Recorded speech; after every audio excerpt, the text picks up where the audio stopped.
Could you please give me your attention, please? I will start to recite some verses from the Quran. Please, inshallah, pay attention. Jazakumullah khairan.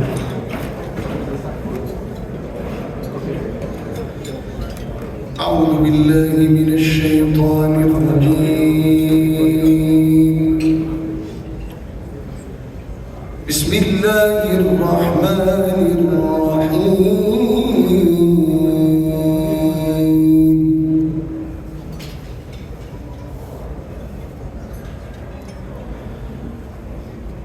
واتل عليهم نبأ إبراهيم إذ قال لأبيه وقومه ما تعبدون.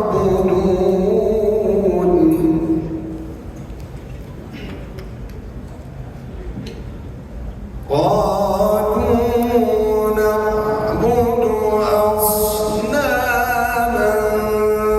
فنظل لها عاكفين.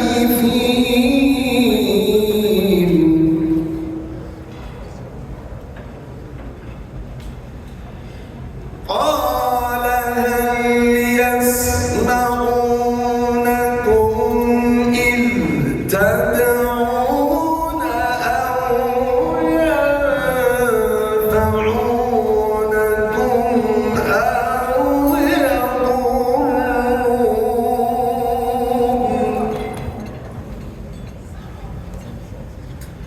قالوا بل وجدنا آباءنا كذلك يفعلون.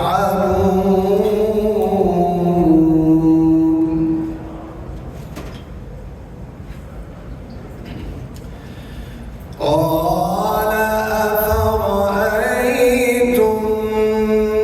ما كنتم تعبدون.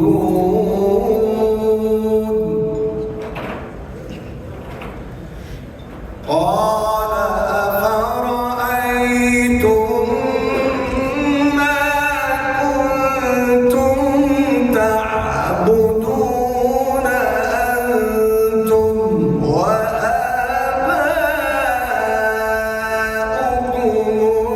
الأقدمون.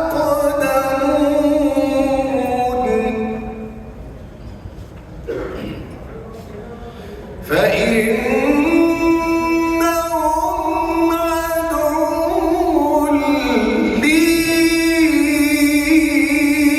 إلا رب العالمين الذي خلقني فهو يهدين.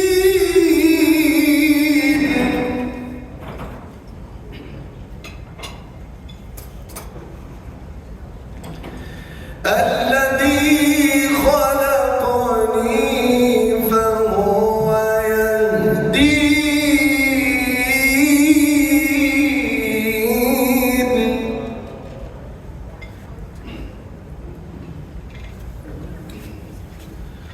والذي هو يطعمني ويسقين.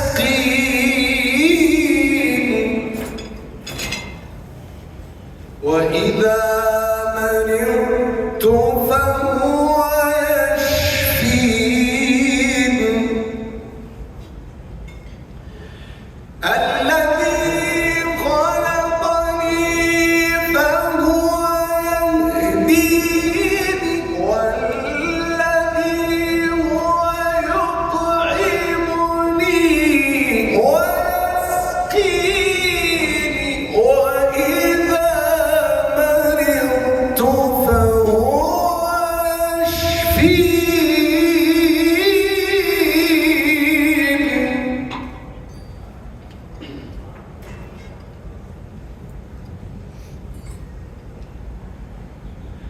والذي يميتني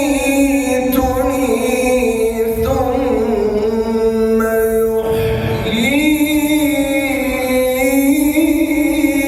يحيين.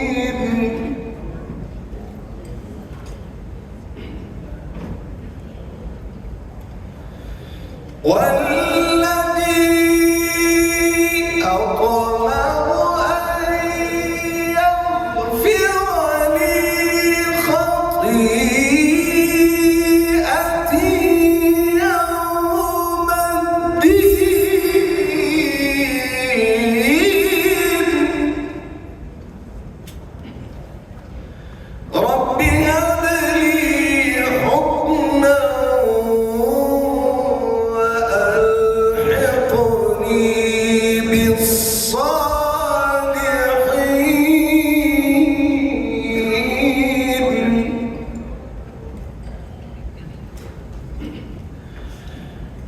هب لي حكما وألحقني بالصالحين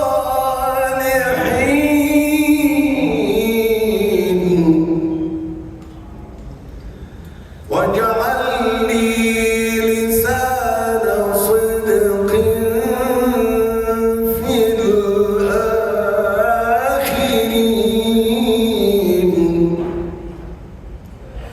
واجعلني من ورثة جنة النعيم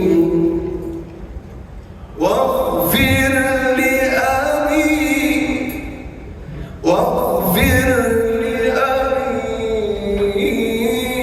إنه كان من الضالين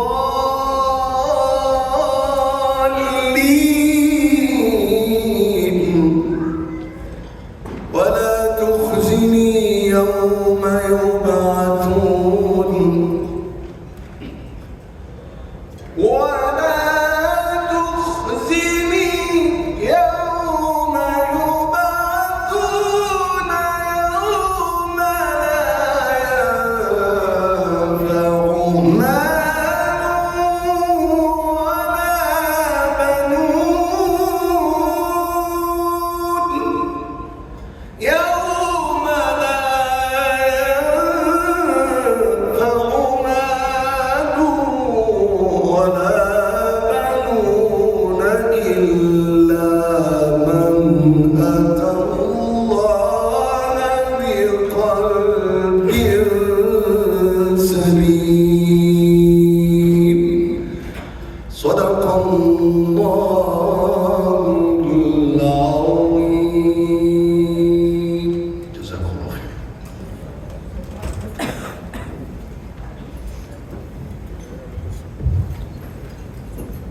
Thank you so much, Imam Nasser. So we're going to go ahead and get started with our first speaker. I'd like to introduce Dr. Tajammul Hussain. Most of you know who he is. He's an oncologist by profession, community activist, entrepreneur, philanthropist. He is the co-founder of CMMA, Chicago Muslim Medical Alliance. He's involved in multiple organizations. I've had the pleasure of working with him for the past decade, and he's someone who selflessly gives his time, his effort, his brain, his money, and we're really happy to have him as our president. He's the division director of oncology at multiple hospitals, including Inside Health Systems and Anthony's Hospital. But without further ado, Dr. Tajammul Hussain.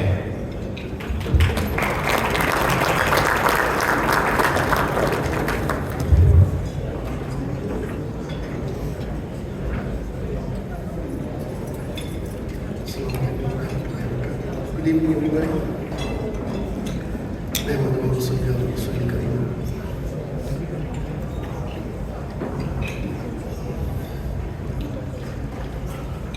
Dear respected brothers and sisters and some esteemed guests, Dr. Jawad Shah and Dr. Vani and Guy Mugdali, the CEO of St. Anthony Hospital, and Dr. Prasad, and all other brothers and sisters. It's honor for CMMA to have you here, coming down on a Friday evening to share the vision and the mission of CMMA.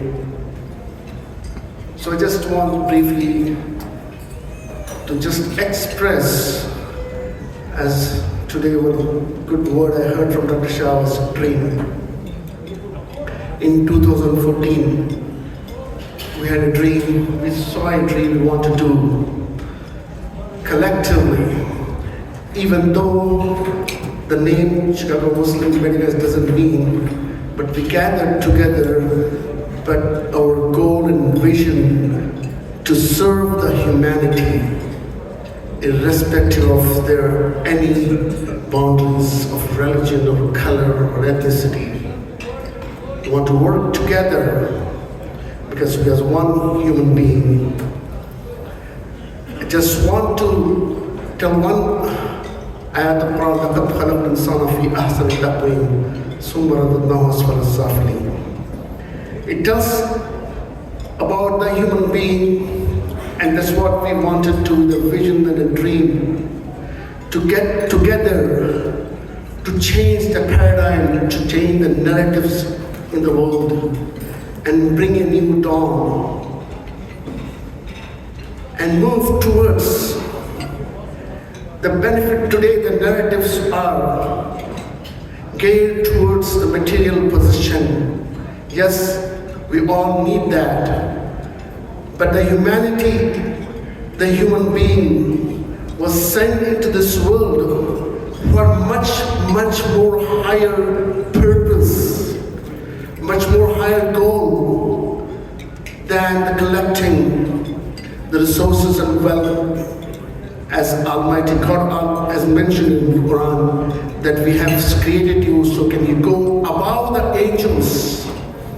And that kind of people who selflessly serve the humanity, and we are in a profession. I align with when the Shah, CEO of the Hussain House, two words I always remember from his talk. One is removing the disparities in the care and social determinants. Somehow it stuck in my mind.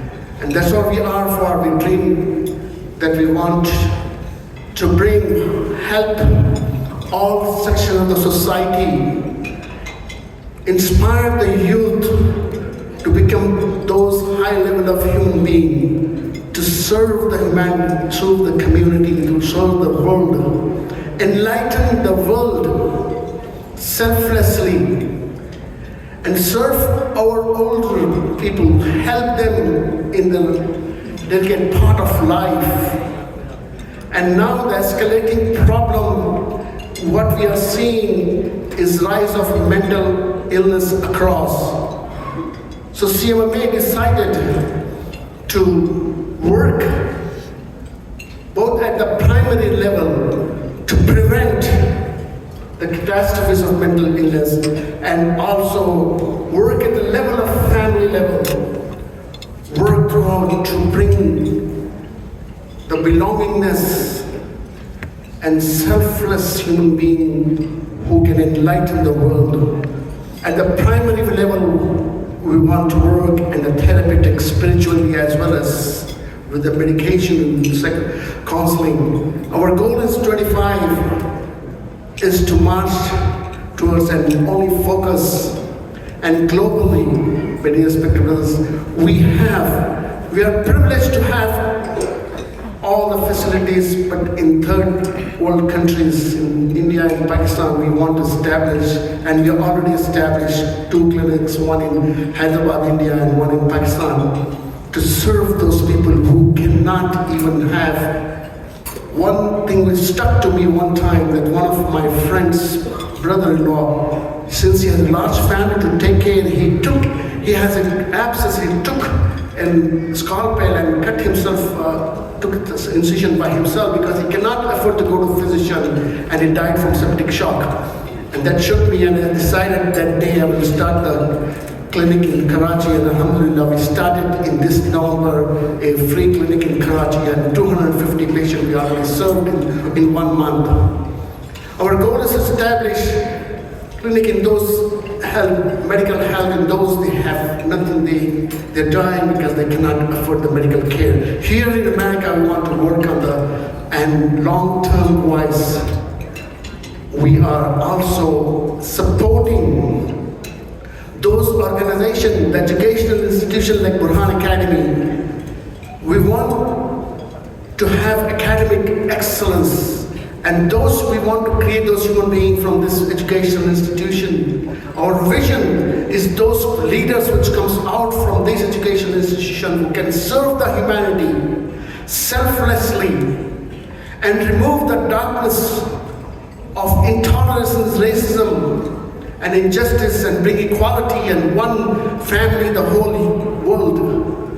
We want to have those individuals from that academy. Our vision is to, with academic excellence, those individuals with high quality, as I said, لَقَدْ خَلَقْنَا الْإِنسَانَ فِي أَحْسَنِ تَقْوِيمٍ, that kind of human being who can enlighten this world and remove the darkness of selfishness and injustice and racism, because we all move, we see the benefit, how much we see.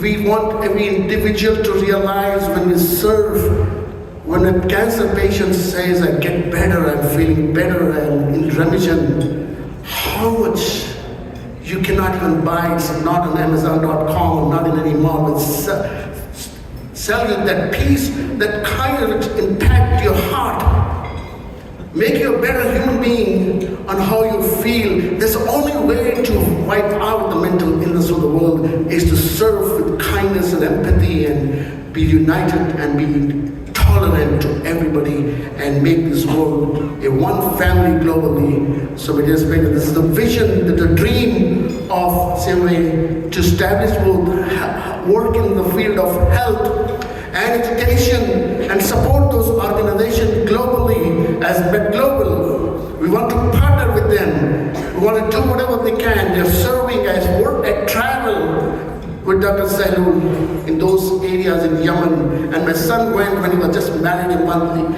and he served, and they served, and they took the du'as of and the prayers of those people who do not have anything. So let's join hands together. Let's work together to bring a new dawn in the world.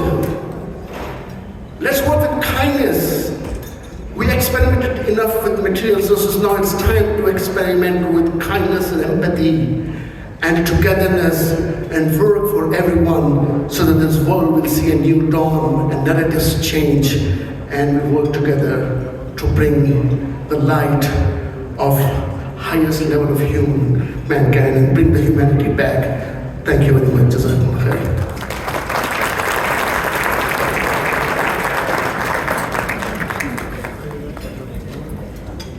It's amazing. I didn't know you wrote a book.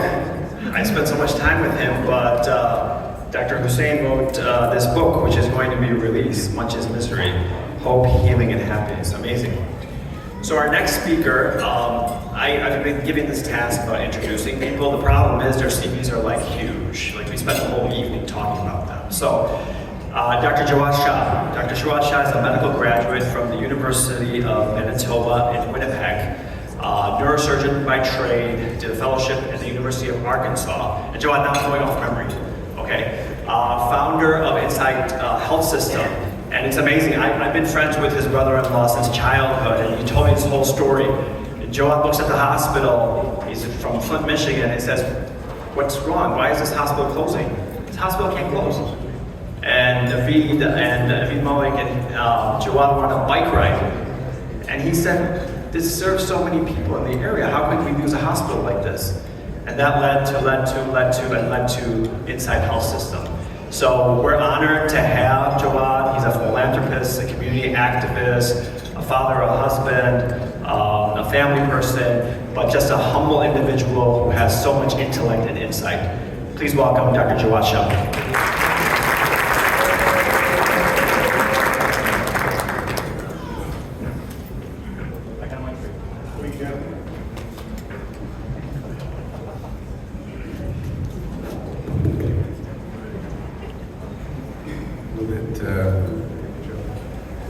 Assalamu alaikum, alhamdulillah, wa salatu wa salam ala Sayyidina Muhammad wa alayhi wa sahbihi sallam. My computer doesn't connect up to there, so I have some things to present. And it's such a pleasure to be here. Really, I recall CMMA was the first organization that reached out to us when it became public that we were coming to Chicago from Michigan. And they offered all the support and have lived up to that for several years. And mashallah, Dr. Tajammul, Dr. Shahzad, the board, the entire membership has been nothing but helpful, and I'm so really honored to present to you. And I wanted to spend a little bit of time talking about something which is close to my heart, and that's character and ethics. And people ask, why is the health system in disruption in America? And they look for financial reasons and others, but I'll tell you, for me, primarily it's ethics. And there's a statement that you'll find in every book of Tazkiyah, every book of Hadith, where somehow, some way you'll find the statement where the scholar says, "Ad-deen kulluhu khuluq," that the entire religion is nothing more than character, developing character. And then further you'll find, curiously, within many of these books of Ibn al-Qayyim and al-Harawi and so on, you'll find these statements that wal-khuluq kullu adab, that character is nothing more than the external manifestation of your etiquette. And that's where I want to present something that'll perhaps shed some light on our overarching philosophy. One of the things we talk often about from Insight, and I borrow that from, of course, this our beautiful religion, is that there's core values that define who one is. But the core of the core of the core is love. If you have love inside your heart, you don't need anyone to tell you how to behave, how to interact, how to be polite. If you interact with people with love, and that's the core value. قُلْ إِن كُنْتُمْ تُحِبُّونَ اللَّهَ فَاتَّبِعُونِي يُحِبِّبْكُمُ اللَّهُ وَيَغْفِرْ لَكُمْ ذُنُوبَكُمْ. Allah subhanahu wa ta'ala in the Quran is mentioning this to us, that if you really love, if love is inside your heart, then these are the things you have to do. Comport yourself in a way which is consistent with the messages of the past. The message of our Prophet, peace be upon him, of Jesus, of Moses, and these are universal teachings. If you have a young person that loves their mother, how do they behave? It's very different. When they see that mom come home and take her shoes and take care of her and so on properly, that's emanating from love. That's how we should deal with each other. We should deal with each other, our patients, our friends, our relatives, even those who have animosity. أَسَى اللَّهُ أَن يَجْعَلَ بَيْنَكُمْ وَبَيْنَ الَّذِينَ عَادَيْتُم مِّنْهُمْ مَوَدَّةً. The Quran says that even one day, people who have animosity with one another, one day they can fall in love. So this to me is the core value. So what is it that I look at, how do I see healthcare existing here in this country? I think it's an opportunity to nurture one's character for growth of the soul. Nothing is more beautiful than humanity collectively participating in healing the most vulnerable. And I want to present what I really mean by that. Then what more beautiful of activity? People talk about working together across demographics and faiths and races.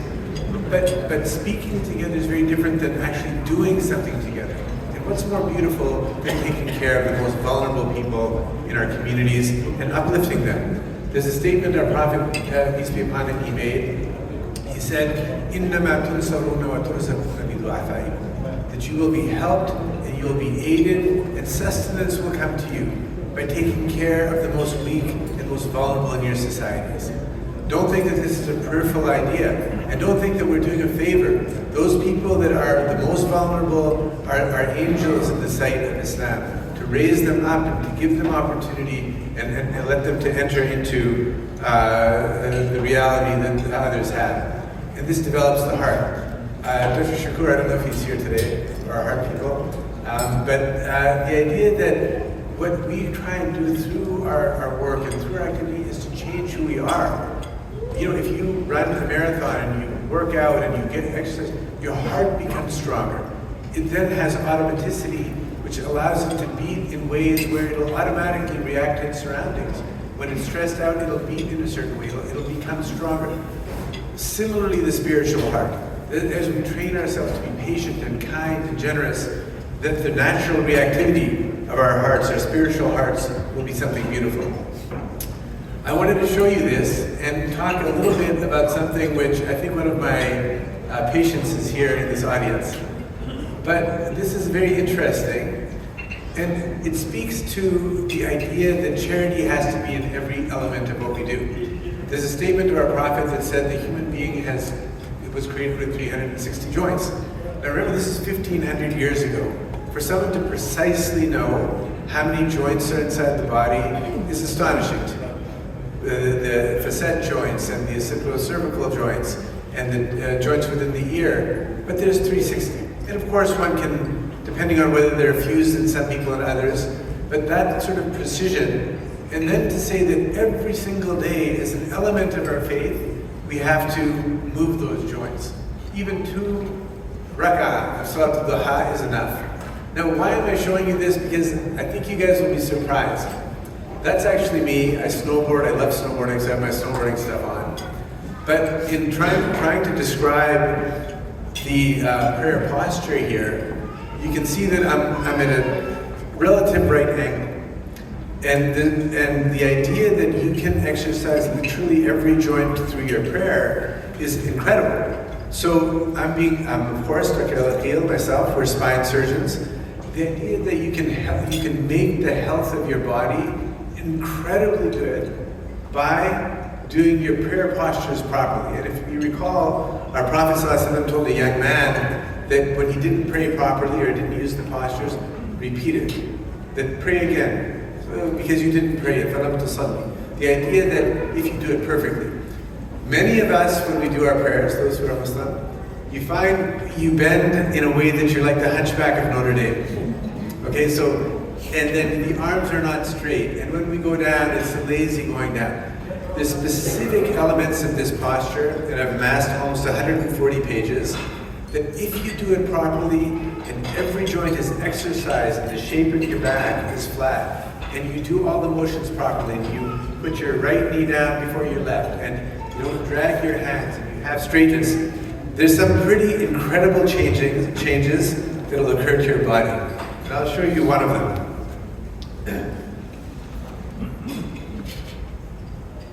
So this is one of the patients that needed surgery, Dr. Al-Aqil. He needed surgery. So he had a fusion, but he had a disc at the next level, herniated disc, and he's on the verge of surgery. He saw 3 surgeons, ultimately came to see me, and I said, hey, listen, I don't think you do Salah properly. So when we went over it, and I started to show him the postures, the elongation of his neck occurred. So for the idea of just getting to the right posture, you can stretch your neck. So I started a study. So if you can see here, the length of his neck between C2 and C7 was 88.96 millimeters. A month later, it was 101.78 millimeters. That's a 13 millimeter difference that stretched each of his discs by 2 or 3 millimeters, and thereby he did not require surgery. I've done this now on multiple people it's okay, it's all right. Yeah, I got it. So I've done this on multiple people, and this is what I found. The average patient that's above 40 would grow 1.5 to 2 inches by doing their Salah properly. Do you believe me, guys? 1.5 to 2 inches changes in their height simply by doing all the postures properly. So the barakah and the beauty in those postures is deep, showing that there's a physical element to our prayers that's very important. But the Islamic model for me for health is even more than that. It's not just spiritual, it's not just physical, it's also the social determinants of health. And when you look at the arc of healthcare, it's one thing to personally develop oneself, but ultimately it has to manifest in what we do for society. And these are important issues. You come now, and I've repeated this statistic so many times, that we in the south side of Chicago, at Inside Hospital, the average age in which people will die is around 61 or 62. If you go 2 miles north to the Loop, it's around 90. There's no discrepancy bigger than that in the entire country. Why is it that by a zip code, people are living 30 years less? And why is it that they don't have the same opportunity for education and entering the market and the poverty that we see? I don't think it would be acceptable to our Prophet to see these sorts of discrepancies and not intervene as a means of making the community healthy. One of the first things that our Prophet did, may peace be upon him, when he went to Medina, was he checked the water in the wells. He checked to ensure that people were together and living together. There was a community of atheists, and there were idol worshippers, and there was Muslims, and there was Jews, and there was Christians. And the first thing he did was bring everyone together, to work together, to be together, to uplift everyone. And this is one of the most critical elements of how we should perceive our work. Inside, of course, we're growing to multiple different locations, and we're trying to bring this model now to different areas. In the last 5 months, we've purchased this hospital in Ohio. Here's the second one in Ohio that we purchased. In Flint, we're building a psychiatric hospital. That's completed now, and then another hospital in Michigan. And this is in the last approximately 5 months that we've done these acquisitions. And I point this out because there is a tremendous need in the communities of hospitals, much like here in the South Side, of hospitals going bankrupt and having difficulties in areas where they're most needed. We've developed something called Neurogen Biomarking, where we now as an institution are looking at Alzheimer's as a chronic disease. And we're able to detect p-tau217, which is a breakdown of the protein in the brain, which then will allow us to detect Alzheimer's breakdown products approximately 15 years early. And that thereby we can start the appropriate treatments. So again, the hospital is continuing to grow. It takes a while to blossom, but the work that's been done has led to some great successes. The hospital now, which was closed, of course, my brother-in-law, Dr. Malik, had brought to my attention the hospital was closing. That led to, I remember post-Eid, telling Atif Bawahab, our CSO, Chief Strategy Officer, put in a bid for $1, ha ha ha. I still preserve the text. A year later, they sold it to us for $1. So, alhamdulillah, it grew and grew and grew. The timeline is spectacular. Just I think a week ago, we were awarded 30 spots for our emergency room, emergency residency program. So again, we're continuing to expand. Our department, our patient growth has increased, our acuity has increased, our outpatient growth has increased dramatically, our payer mix is getting better and better, and we're becoming more solvent, ensuring the payers are paying us, and we're just continuing to grow. And so again, we have so many service lines, so much activity, and we are, of course, doing our best when it comes to the issue of the collaborative and the work that we're doing to try and uplift the community. On 4920 South Martin Luther King Drive, we closed on a 70,000 square foot building, which we are now rehabbing to make a beautiful youth center. And that's part of the work that we're doing and super excited about. So again, this is some of the milestones, the Neuroscience Center, and today cardiology, of course, had a big awakening for the community as to how big they've gotten and growing. So many achievements and awards, and again, so proud of the team and the staff. Now, I wanted to mention something to you that is even closer to my heart, and that's that we've also entered Gaza. And this is one of those things that I don't believe that healthcare stops at the borders of Chicago, nor at the borders of America, but I think it goes all over the world. And I want you to join me for this little journey. So in 2024, I personally went to Jordan, and from there entered into Gaza, and the location was very difficult. There in that little blue dot is the corner at the Kerem Shalom crossing, and on the one side you have Egypt and Israel on the other, and then the Gaza Strip. It was the only way to enter. Everything else was completely shut down with massive walls and so on. And in pointing this story out to you, I don't want anyone to leave this meeting thinking this is political or has anything to do with anything other than humanity. And it has more to do in what I present to you, really the idea that certain things are sacred. Life is sacred. Whether it is a Jewish life or a Christian life, a Muslim life, an atheist life, a South Side resident life, these are very connected ideas. And I would say to my friends, all of us, that we should really introspect in the type of world we're living in that allows these sorts of civilians and others to get injured in the way that I'm about to show you. So again, I went from there to Khan Yunis, and from Khan Yunis, of course, I went up to the north of Gaza. I want to just show you a regular day, and I don't know that the sound will come through.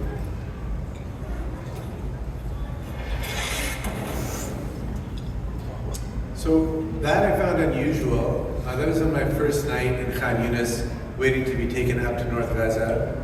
But it was, again, a civilian population. And from there I went up to North Gaza, across the middle of the separation between the strip, and it took around 8 or 9 hours, and it was a very difficult journey. But ultimately we arrived. Upon arriving there, we saw all sorts of things. So here is this is the way Gaza looked. I mean, completely demolished, There was literally not a building that I could find in my journey over around 9 hours that wasn't really, that was functioning.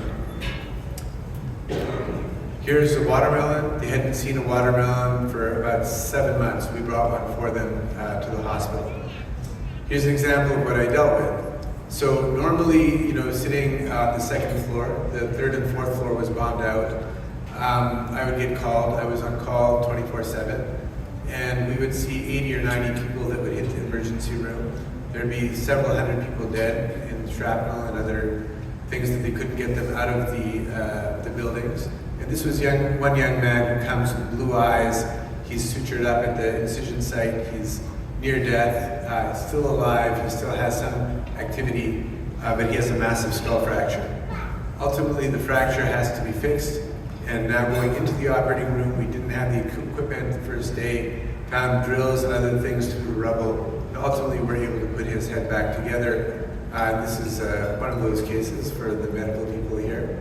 But the idea that I was able to peel off the periosteum and then lower it down underneath his skull, underneath his brain like a carpet, and that then stabilized the spinal fluid that was leaking through, and ultimately, thank God that he was able to survive.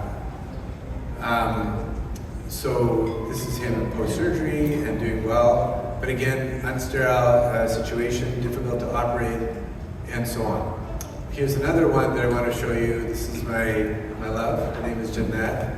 She's 8 years old, and she had a shunt in her brain, and she's this little girl here. I fell in love with her because I would come to round, and I had, any given day 100 patients to see, and they quickly wanted to get her dressings off of her head, so it stuck in her hair. She didn't like it. I told them, no, slow down. I'd bring her dates every day until we had an appropriate time to operate.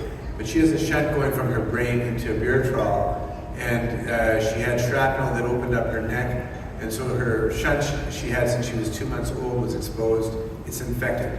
This young lady, this young girl will die without antibiotics and without that shunt being replaced. Dr. Lokili, you know what I'm talking about. There's no fixing this without that equipment. And we're searching for a shunt. So this is the girl's mom, and I love to show this video.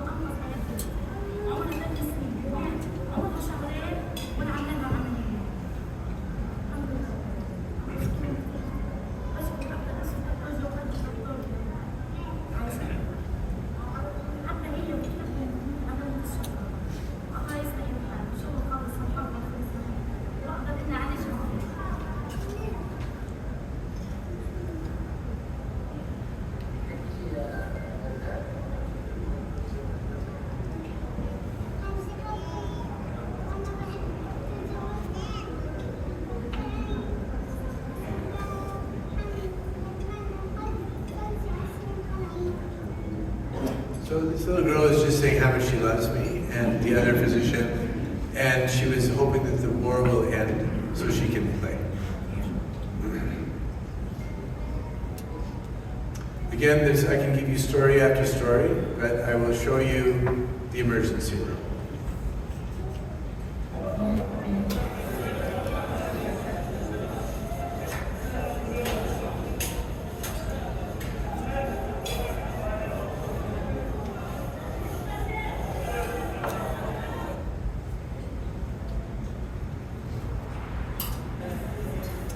This young boy I declared dead, and that's his father cleaning him up now. He didn't cry, he didn't get upset. I just told him that his son is not going to survive, and has not, has passed on. He spent his time cleaning the child.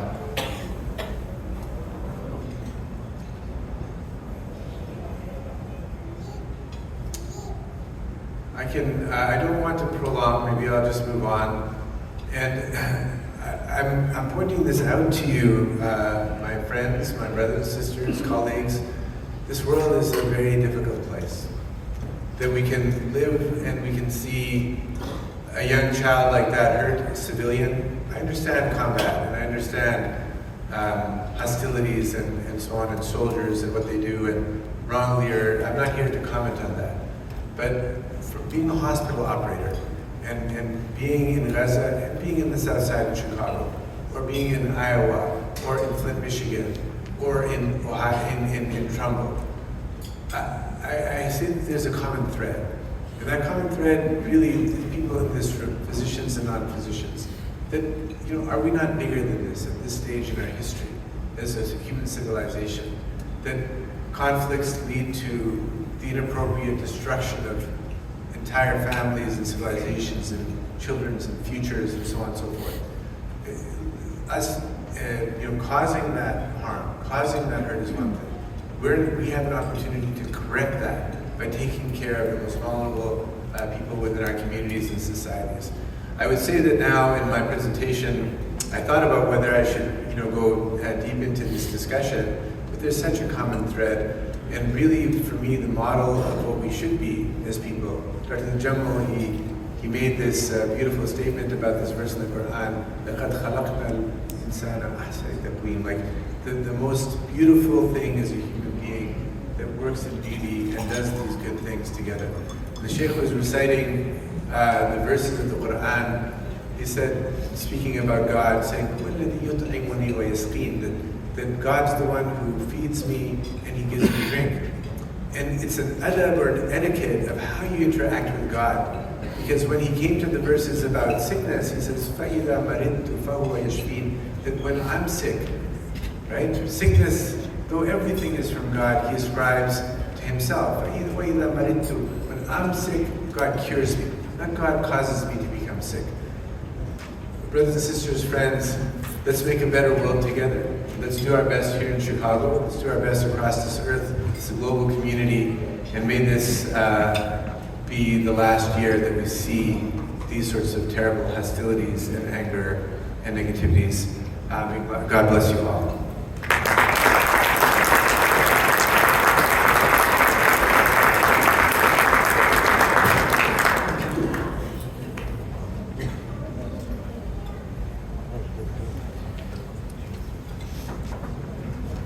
Thank you so much, Jawad. That was very heavy on the heart, but it's the reality that we're living in. CMMA is proud to bring people together, network, bringing healthcare workers together in education and focusing on the underserved through collaborations with Inside Hospital and other collaborations that we have.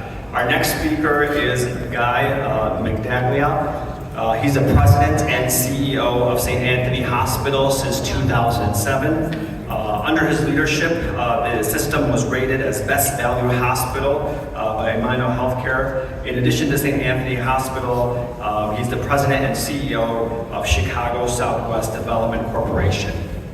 Please welcome Guy.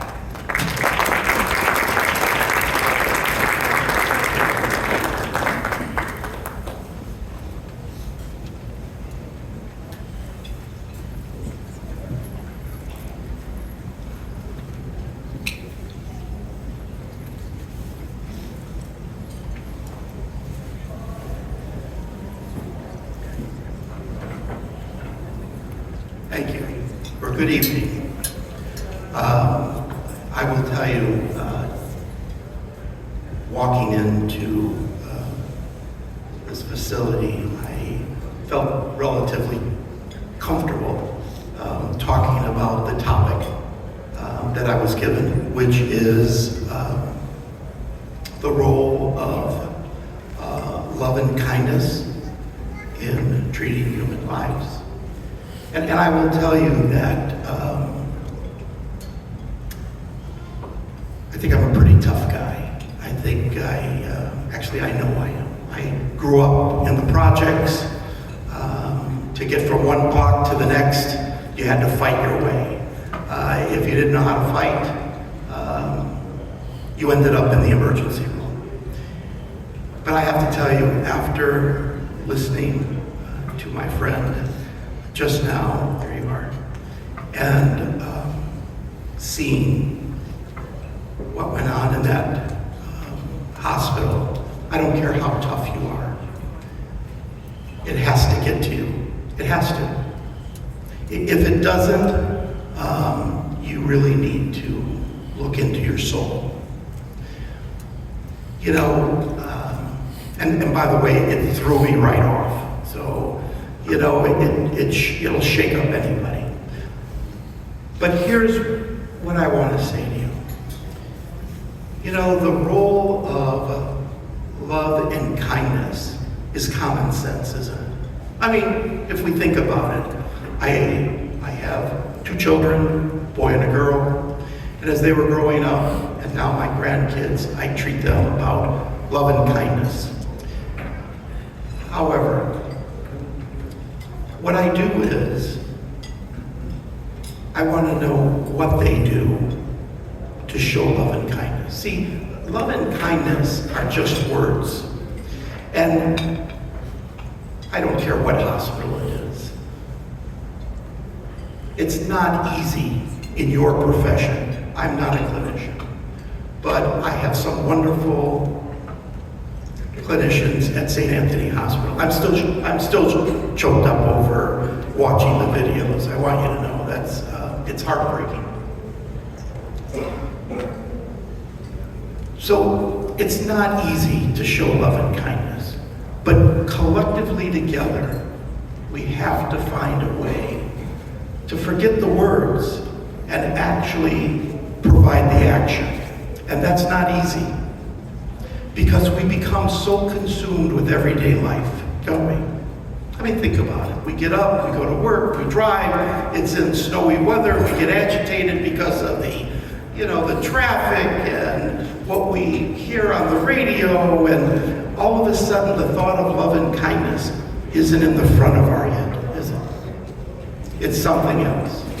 So we have to change, and the change has to start by bringing more people into the fold. And that's what I tell my grandkids, and that's what I told my children. Don't be embarrassed to show kindness. Love is defined by, many different people, many ways. But love to me is showing your true self to someone else. Understanding what their needs are, understanding what their feelings are. Not how you feel, but looking at them and seeing how they feel and what they need. And it's difficult to do. It is not easy. Now, I really don't want to talk about hospitals, but I do want to talk about people, okay? There are many not-for-profit organizations in the city of Chicago and throughout the world. Time is money, isn't it? And physicians' time is very valuable. Any clinician's time is very valuable. But I learned something very important over the last several years. Some physicians, have found a way to still provide for their family and provide well for their family, and then give back to the not-for-profits. And I can't help but looking at one individual right there. He knew I was going to talk to him, Dr. Salul. Actually, it was Dr. Salul that taught me that. And he lives in the same community I do. Not a bad community, right? Not at all. He provides well for his family, but yet he still manages to give his time to others. And I will tell you that, again, I don't want to talk about hospitals, but the only reason why St. Anthony Hospital is open today, there's only one reason. Because we have physicians that believe in the community. They believe in serving people that may not be served if they weren't there. Now, do they have opportunities at other facilities? Yeah, they work at other facilities that pay them a lot more, but they still find time because of their kindness and love to serve at St. Anthony Hospital. And it's not just about St. Anthony, it's serving at Insight or serving at St. Bernard or any of these community hospitals that service the poor. Do you have to give all your time there? No, you don't. A little bit of time goes a long way. And with our patients, whatever time you can give them, and when I say our patients, I'm talking about the South Side, the West Side, you know, anywhere where the people are underserved. They very much appreciate what you do for them. So, you know, love and kindness in treating human lives, it's a big change. It's words, they sound great, but we have to do something other than talk about it. And I want you to know that there are many people in this room that actually take action and do something about it. But we need a lot more. We need to spread it. It needs to spread, God forgive me, like a disease. It needs to spread, and only you can help it spread. And it doesn't make a difference what your religion is. It doesn't make a difference where you were born. Actually, the more that we can, and you're going to have to excuse me, but cross-pollinate, is that a good phrase? Cross-pollinate, okay, the faster it will spread. One quick story. When I was growing up, my parents are Italian. They were born in Italy. My mother was Sicilian, my father was Calabrese, and I grew up in, like I said, the projects. A lot of Italians, okay, a lot of Italians. And I bring a lot of Italian friends over. And one day my mother said to me in Italian, "Why are you hanging out with all these Italians?" I said, "What are you talking about? We're Italian."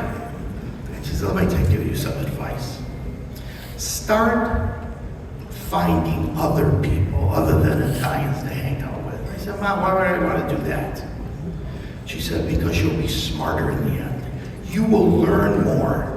You will learn more about culture, about religion, about food." And she says, "It'll make you smarter. It'll grow you." You know,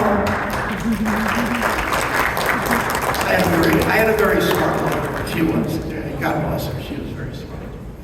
And you know, in the beginning, I don't want you to think that I ran out and did that like that. But I started to realize as I got older, maybe she, you know, had something that I should listen to. Because I started to find that out of curiosity, that I did learn more. I learned quite a bit. And it actually helped me, you know, throughout my life. So we need to get more people to understand that. We need to grow mentally. We absolutely have to. Because I don't want to see that anymore. I really don't. I'm not naive. I grew up in the streets. I understand all about that. But I don't want to see it. I don't think you want to see it. So we can talk about love and kindness, but we have to start doing something about it tomorrow. So what do? As you talk to your friends, start making plans to spread the word. You have to. You have to spread the word. Thank you.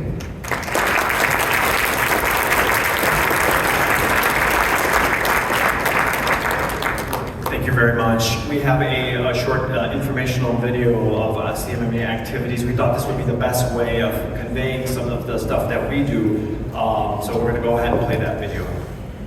Imagine a child who needs urgent medical care but has nowhere to turn. A refugee seeking treatment with no resources. Or a student dreaming of becoming a doctor but lacking the proper guidance. CMMA is here to change that, providing care, support, and opportunities for those who need it most. Assalamu alaikum. My name is Dr. Munawar Isar. I'm one of the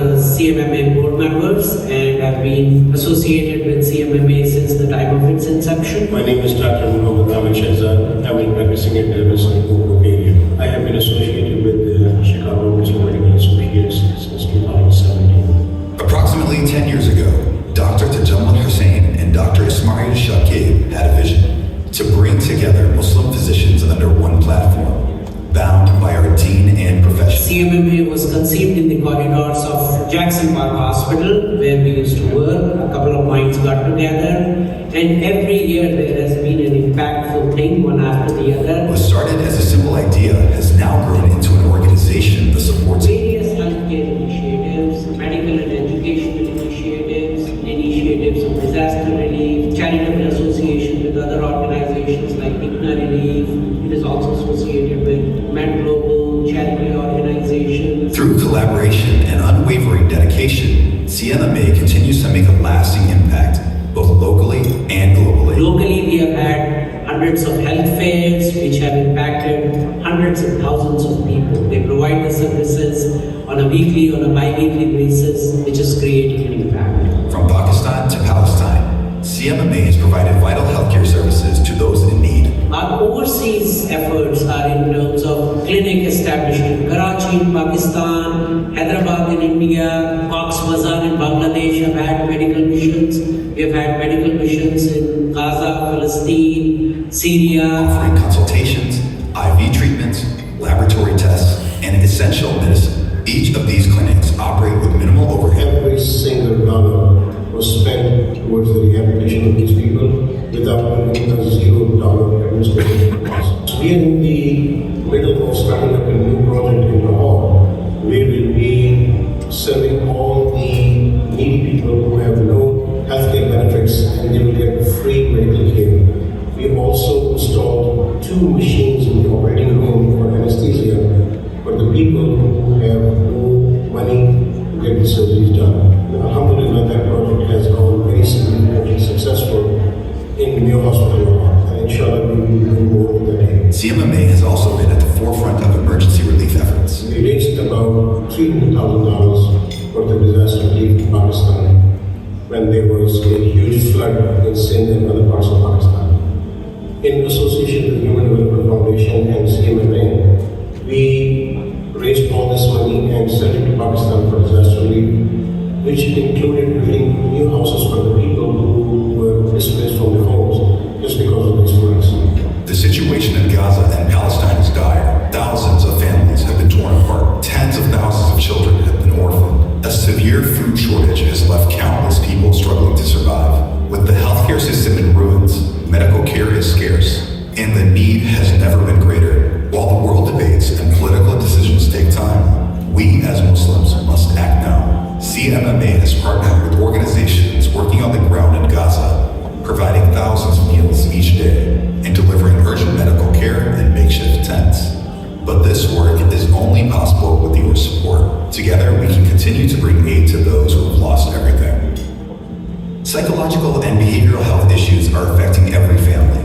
CMMA has recognized this urgent need and established a mental health clinic providing free services to hundreds of patients. We have started a mental and behavioral health clinic and facility that is on the premises of a spiritual place, mosque, Masjid Isa. So it's a phenomenal location. The need is tremendous. In this day and age, psychological issues, mental and behavioral health issues are profound. They are affecting everybody. They are affecting all families. It is leading to divorce, strife, day-to-day hampering in the relationships, in the dealings, which is not good for psyche, which is not good for interaction, which is not good for progress. So with that aim in mind, we started this facility.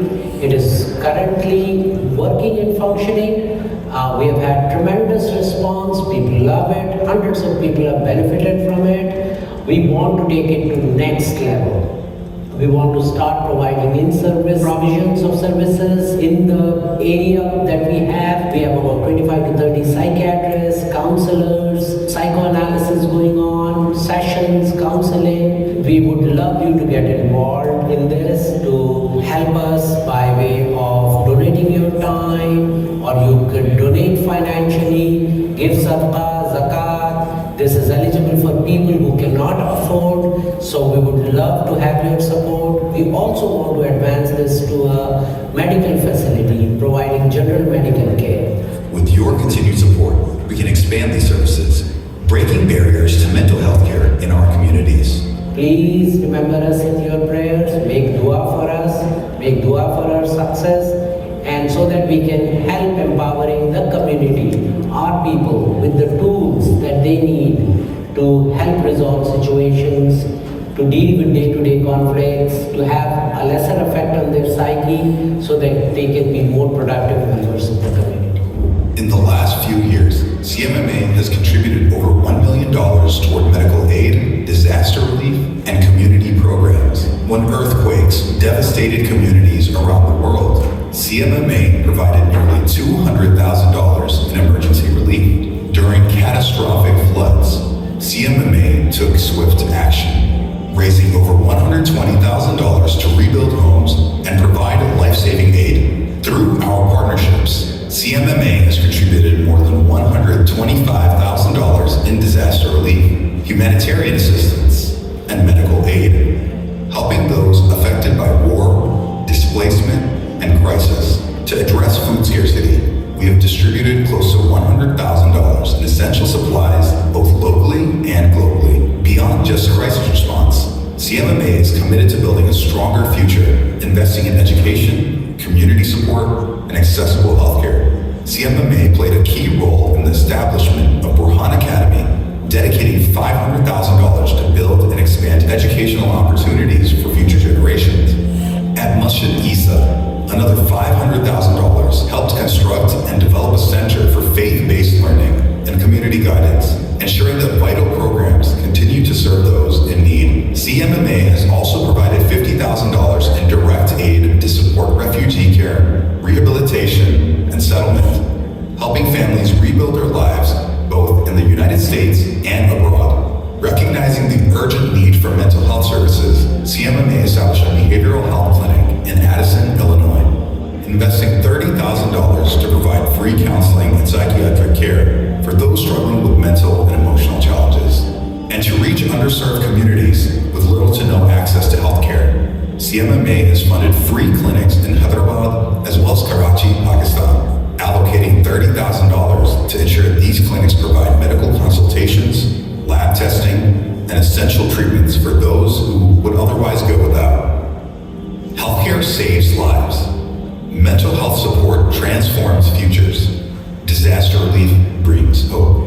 CMMA is making a difference, but we can't do it alone. And I can tell you one thing, that 100% of your zakat and sadaqah goes towards the cause. Every contribution makes an impact. Your generosity isn't just a donation. It's someone's treatment, someone's relief, and someone's second chance. Join us in continuing this mission, because together we can make a lasting impact.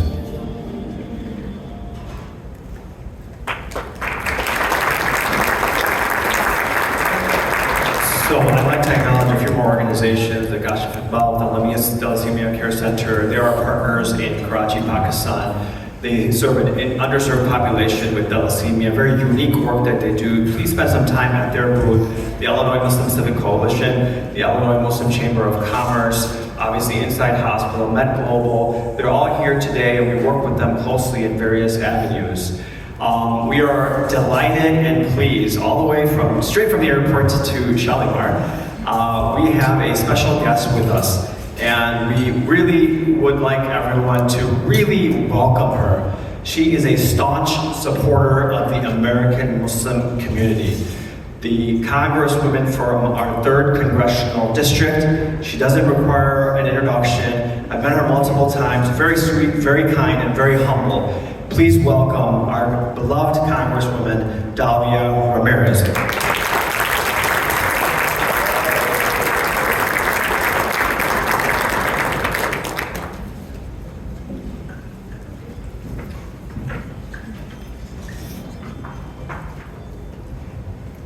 Good evening. Let me make sure I get it right. Salam alaikum. Did I get it right? Salam alaikum. It is so good to be with you tonight. As you just heard, I landed about an hour ago. We had a delayed flight of my weekly flights back home, but I needed to be here with you. It is such a pleasure to be with all of you tonight at the Chicago Medical Mission Alliance dinner, honoring hope, honoring service, honoring healing to the community. And I have to tell you, I am not one that believes in accidents. This week has been very difficult for me. It's been very difficult for this nation, for the world. But I started Monday before heading to DC in a pre-K class in my district with about 15 4-year-olds. So excited to meet me, had no idea who I was.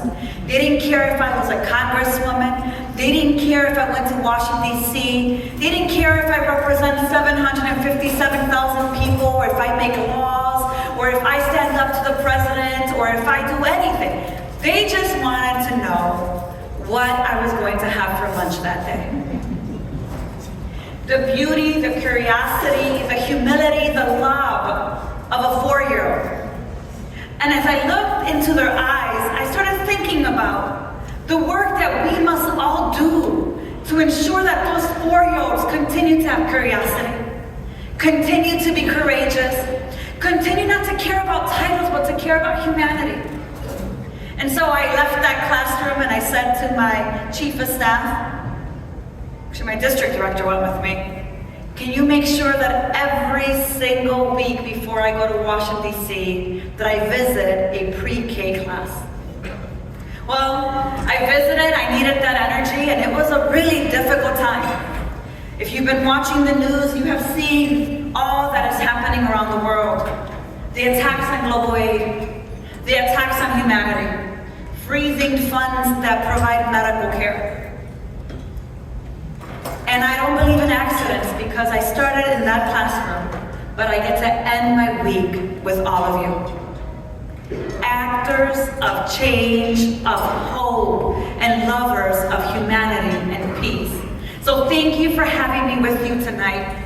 I want to extend my deepest gratitude to President Dr. Mohammed Hussain and all of the CMMA Board of Directors for the invitation to share a few words with you.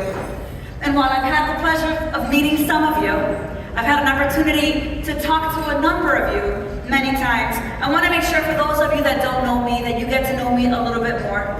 Yes, I'm a congresswoman, but more importantly, I'm the daughter of 2 Guatemalan immigrants, Luis and Maria Ramirez, who came to this country in the 80s for a better life for themselves and their children. And yes, I'm the first Latina in the entire Midwest in Congress.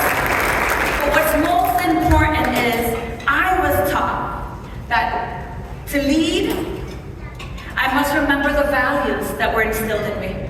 The values of courage, the values of compassion, the values of being able to see that we are all part of those joints that make up the body. Did I hear Dr. Shah say 360 joints in every one body? I was listening. I represent the 3rd Congressional District that covers most of the Chicago's northwest side and many of the western suburbs of Cook County and DuPage County. And during my first term in Congress, I have focused on a few key issues, including comprehensive immigration reform, which you know we are so far from it in this moment, ensuring access to housing and healthcare for all, and ending the humanitarian crisis in Gaza. Now, in my second term, I want to be real with you. We are facing a very serious threat to our democracy, to our civil liberties, and to our shared humanity. We know what's happening around the world.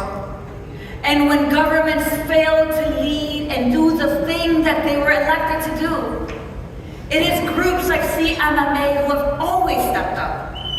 And it's why I'm more committed than ever to protect the progress we have been able to fight for and keep the power of community in the hands of people, particularly protecting our healthcare system. And I know some of you have heard the potential freezing of funds. Some of you have seen the impact of not having parity across different zip codes and how important it is to be able to protect the safety nets that keep people alive. So when Ashfaq reached out to me about attending and I learned about CMMA's work, I knew that I really wanted to be here to connect with doctors and healthcare professionals who are deeply committed to the work of philanthropy and providing humanitarian relief across the world. You see, this work is also deeply important to me because it resonates with my own work, with my own experience. Before becoming an elected official 7 years ago, it feels like 30, I worked in social services for almost 20 years. I know I look kind of young, but I'm not. I know firsthand the needs that exist in many of our communities, and I'm always eager to connect with those who understand that our humanity is interconnected to that of the most vulnerable. And I want to say to you, as I sat there and as I watched images, it felt too painful. It felt too painful to know that I am working in a Congress that denies the reality of what is happening around the world every single day. It felt painful being in the same building with a war criminal today. And you know who he is. Starts with a B, and his second and his last name starts with an N. It is difficult to be in a place that doesn't recognize that all of us deserve to be able to have humanity, have a future, have a life, and be healed. But I want to commend you today. I want to thank you today because you are a network of healthcare professionals who understand the importance of philanthropy, of humanitarian assistance, including mental health, and the role that mental health can play in improving the well-being of community. Watching the work at Mercy Hospital, St. Anthony Hospital, a mental health facility in my district, which you are in my district right now, here in Addison, that is what gives me hope, and that is also what encourages me.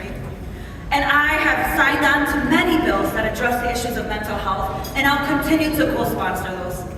But it's not just mental health you're focused on. Tonight, you're also honoring the physicians who continue to serve in war-torn areas of Palestine. On October 16th of 2023, I was proud to be one of the very first to co-lead the ceasefire resolution. And I will continue to say that while we say we have one, until we address the crisis in Gaza, we will not be able to say that we are at peace. And let's be quite frank, friends. Nothing will bring back the lives that were lost. But you continuously work to feed, to help shelter, to take care of, and to heal the people, even when our Congress hasn't. And like so many of you, I'm deeply pained in the violence and destruction of Gaza, and it's why I will continue to speak up the way that I did this week. I don't care if it's a prime minister or the president of the United States of America. Gaza deserves to live, and it is our responsibility to protect the people of Gaza, Palestine, West Bank. Because we understand that we are all Gaza, and that we have to understand that what happens there impacts all of us. That what happens to a Muslim life impacts a Christian life, and what happens to a Christian life impacts a Jewish life. Because at the end of the day, it is life that we must protect. And I am going to continue to work with you. I've been in Congress for 2 years, 1 month, and 4 days. Not that I'm counting, but I am. And yes, there's a lot of division and deadlock, but I want to be clear. I am here today. I am here today because of the work that you all do. I am here today to tell you that we need more of you. To thank you for the ways that you show up for others every single day. You don't need to be a congressperson. You don't need to have a bunch of other titles. What you do is life-saving. What Dr. Shah is doing is life-saving. What's happening in St. Anthony is life-saving. What you do in your private practices is life-saving. And I am clear that I am here because I'm a part of a community that shares my convictions. And I will continue to take these fights to Congress. It is my commitment to you, but more importantly, it's my commitment to my mother and my father. I'm excited to deepen our partnership and our collaboration, and please know that in me, you have someone who will continue to be courageous, even in those tough times. We'll continue to speak truth to power, even when most do not. Thank you for having me. We'd like to come on board to Dr. Jawad Shah. So So Dr. Jawad Shah, if you can come up to our stage, and we'll have Congress or Delia from there to give you a Of his services and going to the wilderness, like risking his own life. I've been telling Dr. Saab to take me, but he said you're not fit enough. So Dr. Jawad Shah did his heroic work, and we should appreciate and we should get inspired to follow the steps so that we can save the humanity, all humanity. So I'll ask the Mrs. Congresswoman to give this award to Dr. Shah.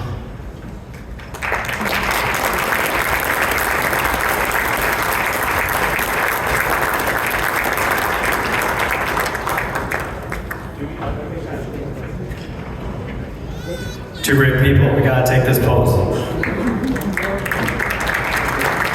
Four great people.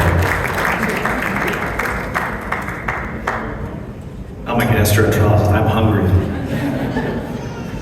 You know, we should eat on time. You know, it's part of what I coach patients. So we're getting towards the end. Where dinner is very, you can smell it, right? It's coming. So we have one speaker and a very, very short fundraiser, and then we're going to start dinner. So I'd like to acknowledge AMP, the American. We're going to get more awards. Yes, of course. Awards are very, very good. It makes us happy. Anyways, thank you to Archie Wajid and AMP for being here as well. I'd like to also acknowledge the MIPA Club from Midwestern University, the School of Pharmacy. Guys, get up, please. Give them a round of applause. These kids have been working with us for the last 2 years. They come in for health screens on their volunteering their time on a weekend, despite what's going on in life. Show up, very organized, very collegial, and very kind. So these are the individuals that deserve our attention as well. So our last speaker, before we go on, doesn't need an introduction. He is a critical care physician by trade at Advocate Christ Hospital and St. Anthony's Hospital, associate professor of medicine at the University of Illinois, the president and co-founder of Med Global, which is a non-for-profit organization involved in disaster relief and emergency, as well as other healthcare initiatives. CMMA is a proud sponsor and supporter from the inception, and Dr. Zahar Sahloo is always very kind in mentioning that. So please welcome Dr. Zahar Sahloo. Assalamu alaikum, good evening. I'm really honored to speak after all of these great speakers, especially Congresswoman Ramirez, Guy Madaglia, who's my CEO at St. Anthony's Hospital, Dr. Shah, of course, and Tajammul Hussain. Just going to give a few reflections. Please bear with me. I know that you're hungry, we're hungry. And I think the next session is the most important part, right? Raise fund for the noble cause. So I'm going to reflect on 3 things. The first one is my journey in Chicago. I came to Chicago 35 years ago as an immigrant from Syria. And the first hospital that I worked in is St. Anthony's Hospital after I finished my fellowship. And I remember at one point in my career, a few years after I started working, I contemplated going back to Syria. Then the CEO of St. Anthony's Hospital came with an offer to me. They said, we would like you to be the director of the ICU, if you can stay with us. And at that time, I thought really hard on this decision. Should I stay or change? And then I consulted with my wife, I prayed istikhara, and then I decided to stay. And that was a life-changing moment in my life. So I feel indebted to Chicago because I had my training in Chicago. My first Thanksgiving was in Chicago by a family that does not connect with me. It was an Irish family who invited me to a dinner a few months after I arrived to Chicago, the Nora family, and to St. Anthony's Hospital that embraced me and invited me to be the director of their ICU, and I decided to stay, and the rest is history. So in the Muslim tradition, in the Christian tradition, in the Jewish, the Hindu tradition, you give back to the people who gave back to you. And that's why I'm here. During the COVID pandemic, we had a rough time in St. Anthony's Hospital. Like any other hospital. We had young patients who are dying right there. They were very sick. We did not have the resources that other hospitals have. I work also at Christ Advocate Medical Center, which has ECMO for physicians. You know what an ECMO So patients with severe respiratory failure, we used to put them on ECMO. In St. Anthony's, we don't have ECMO. So in the same city, we had a situation where you have sick patients who have the best technology and they live, and some patients in the same city who have the same disease, but they don't live, they die. And this is not right. Martin Luther King, in 1967, in a speech in Chicago, he said we have 3 evils in the world. And what are the 3 evils? Racism, poverty, and war. We still have those 3 evils in 2025. We still have racism, we still have poverty, and we still have war. When the crisis started in Syria, in my homeland, I started by going into medical missions. One of the people who were with me in the first medical mission was Dr. Noor Lafras. Where's Dr. Noor Lafras? She's a pediatrician from Chicago. And we went there, we treated refugees in Turkey at that time. There were only 20,000 refugees, Syrian refugees. The war in Syria displaced 14 million people. Out of them is 7.5 million refugees. 1 out of 4 refugees in the world now is from Syria. More than 500,000 people were killed, including some of my friends. One of them is Dr. Abdul Karim Arash, who was killed while he was leaving his hospital with a missile that targeted his car, Russian missile. Many physicians in Syria were killed. So I decided at that time that we need to be vocal about what's happening in war zones. We need to give back to people who are victims of war. And in 2017, with a group of diverse physicians, Christians, Jews, Muslims, Hindu, and Buddhists, we established MedGlobal to provide health care to the most vulnerable communities in disaster areas and war zones. The first medical mission was to Yemen, to a country that we have no connection. We had a Christian, Catholic, and we had 3 Muslim physicians, including Dr. Faiz Hussain, the son of Tajammul Hussain, who was newlywed at that time. And Yemen was in the middle of war. We went in that mission, and that was life-transforming experience to me and to everyone. We planted the seed of MedGlobal to reduce healthcare inequity. And I always tell my friend that when we go into medical missions, it's not because people over there need us, but because we need them. When you go into medical mission, you become a better person, a better physician. You will be able to deal with limited resources. We have limited resources in the United States. In St. Anthony's Hospital, half of our nurses quit after a few months from COVID pandemic. We did not have ventilator for every patient. We did not have ECMO. So you become a better physician and better human being when you learn from the Palestinian physicians, the Ukrainian physicians, the Colombian physicians, the Mexican physicians that are dealing with limited resources on a daily basis. Since then, MedGlobal have been in 26 countries, impacted 30 million lives. 30 million lives.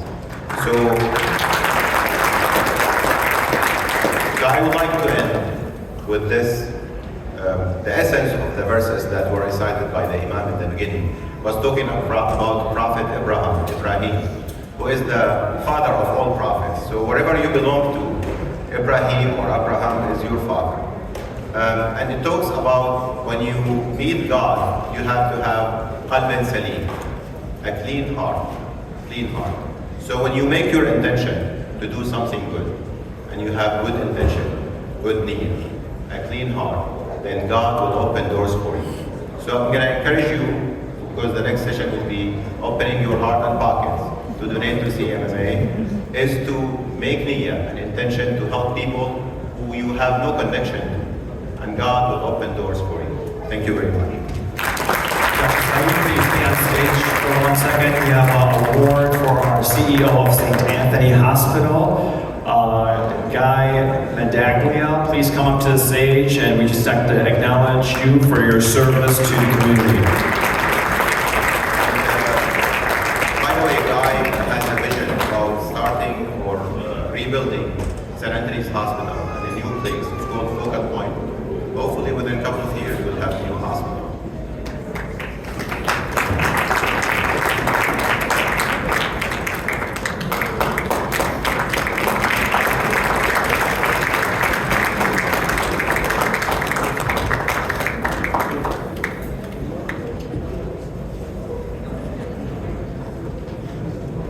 Thank you very much. And now it comes, right? So this is gonna be soft, guys. We have not asked for money. CMMA was started 10 years ago. We've never had a fundraiser. So this is the first time, because the costs are getting beyond the capacity of the board. We just want everyone, if they can, to participate. And if you can't, just give us a prayer. That's all we really need. The Almighty is very beneficent, most merciful, and most giving. So a couple more acknowledgement. Can't forget my friend Farhan here, who does great work with Shy Care. We were acknowledged recently for our McCarthy Service Award and feeding the hungry and feeding the homeless, but they're making their way into healthcare now. So they are starting a mobile health clinic that's going to be around our city for the underserved. So Farhan, can you get up for us? Just show your hands and wave to all the CEOs here from CMMA. And of course, I have to acknowledge my family, my beautiful wife Nanya, and our friends who are here who are our family. And now, Sheikh Imam Hassan Ali. He doesn't need any introduction. Okay, see how powerful he is? He comes on stage and the stage is shaking. So he's a beautiful person, a beautiful human being. I love his ability to engage civically. Being an imam and engaging civically is a blessing for us. He's also involved with Med Global. His current role is the Director of Community Engagement and Partnerships. Sheikh Hassan Ali. Yeah, just a quick one. Thank you for the sponsors today. One of the main sponsors is Anita Bhatt, Chief Executive Officer of American University of Barbados. Thank you for sponsoring Carewell Hospice and Palliative Care and Advocate Home Care Services. Thank you all. Their flyers will be there. Please visit their booth. And now, Hassan Ali. Thank you very much. Assalamu alaikum and peace and blessings be with all of you. I know we're getting very late and we all are hungry, and there is nothing that stands between you and the delicious food except me. So help me, God, and you need to help me as well. I think we heard a lot of great stories, a lot of great information shared by great human beings and humanitarians who have been saving lives here locally and in so many places in the world. And it is really with the power of being together. And I really love this statement over here. We believe if we work together with divine values, we will spark movements that ends the darkness in the world. This is an amazing world. So we have to come together. We do not have to be all Italians, right? We have to know other people, and the Almighty God has said that in one of the very famous verses of the Quran, وَجَعَلْنَاكُمْ شُعُوبًا وَقَبَائِلَ لِتَعَارَفُوا, that we made you in different tribes, different ethnicities, different backgrounds, so you may help each other, know about one another, and inspire each other to do good work. Saving lives is one of the great divine values that we all should, support and we all should stand for. It is in the Talmud and it is in the Quran. It is in all religions that whenever you save, you have the ability to save one human being. It is as if you save the entire humanity. And whenever you have a chance to destroy one human being, it is as if you destroy the entire humanity. And this is the most major sin in any religion, whether it's in Islam or in Judaism or Christianity or Hindu, in any religion. There is no such a religion actually that inspires people to destroy each other and not to care for one another. It's amazing how it's all about love, coming closer to Valentine time. My khutbah today at the Islamic Foundation was about love, and that love is not always romantic, right? And we heard a lot of things about love and care and stuff, and one of the great things we can learn from our own children, as we heard early from Dr. Guy speaking about teaching the children how to love each other. I would say even that sometimes we have to learn from the children how to love each other. Children sometimes they fight over toys or over their turns in playing the game or whatever, but shortly, after fighting and separating themselves and starting to, play in different corners of the room, they come and play together again. Why? Because for kids, for children, love and care is more important than pride. This is the sound fitrah the sound nature that the Almighty God created all of us with. I visited northern Syria last summer with Mid Global Mission, and I met with several children, and I asked them the same question. You know, if we have a truck of toys and medication and clothes and great stuff, but we have only one truck coming from America, would you bring this truck here to Idlib, to the camp where you live, or would you rather send it to Gaza? At that time it was, you know, in the midst of Gaza war. All of them without exception say, please send it to Gaza. And I'm sure that when you ask the same question to the people and the children of Gaza, they may tell you send it to Kashmir, or send it to Bangladesh, or send it to Yemen, or send it to Sudan, or even send it to Colombia or Venezuela or Ukraine, because they are children. They do not know any ideology, they do not know any religion. They are just human beings, and we all have to think in this way, to serve each other and to come together as one humanity to serve each other. I don't want to take a lot of time from you. We need some money in order to get work pushed, and we have to continue the great projects of the CMMA. We have a lot of great projects that we're initiating right now, and I'm sure you paid attention to the presentations earlier.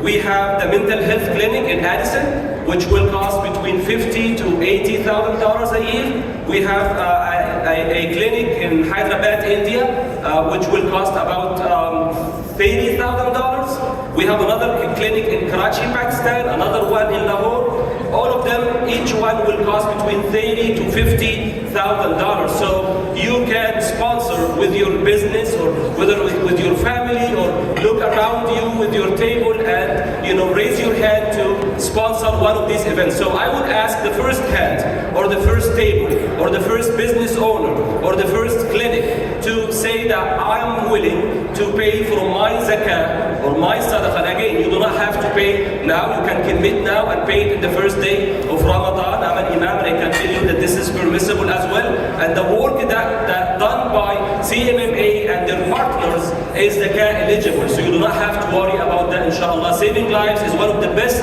values of any religion, and especially the religion of Islam. You can do the commitment today and you can pay later, inshallah. So I would like to ask for the first hand with $50,000. The first hand was $50,000. Maybe perhaps it's an individual or a clinic or a group of people or a family.